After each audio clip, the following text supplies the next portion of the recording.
Love Song for Illusion. Ito ay bagong South Korean television series na nakatakdang ipalabas ngayong January 2024. Ang Love Song for Illusion ay isang makasaysayang fantasy romance na sinasabi nito ang parehong nakakaantig na kwento ng pag-ibig at mabangis na pagkahumaling ng isang lalaki na may dalawang magkasalungat na personalidad at isang babaeng assassin na gustong patayin siya ngunit umibig sa kanya.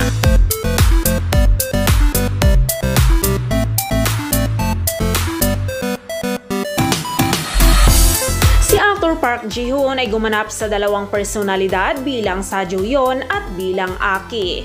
Si Sa Joo-yeon ang matalino at multi-talented na crown prince na nagtatrabaho bilang fashion designer sa isang downtown boutique habang itinatago ang kanyang tunay na pagkatao. Siya ay may sugat sa kaibuturan ng kanyang puso mula sa kanyang pagkabata dahil sa kanyang mapang-aping ama. Habang si Aki naman ang kahaliling personalidad ni Sa Joo-yeon na kaakit-akit na karakter na madaling makaakit ng iba. Ngunit siya ay isinumpa na makaramdam ng matinding sakit kapag siya ay nakipag-ugnayan sa iba.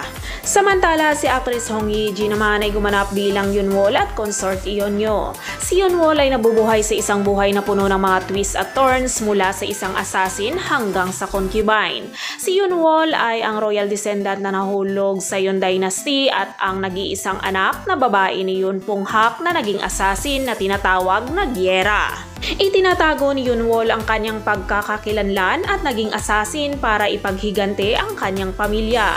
Ang kanyang misyon ay patayin ang hari ngunit nabigo siya nang mahulog siya sa isang bitag na itinakda ng isang hindi kilalang tao.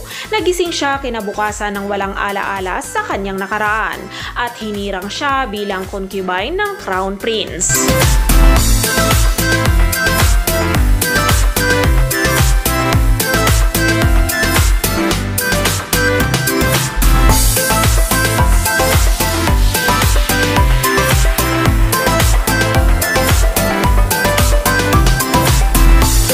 Love Song for Illusion ay binubuo ito ng 16 episodes at nakatakdang ipalabas sa January 2, 2024. Ipapalabas ito tuwing Monday at Tuesday sa KBS2 Network hanggang February 20, 2024.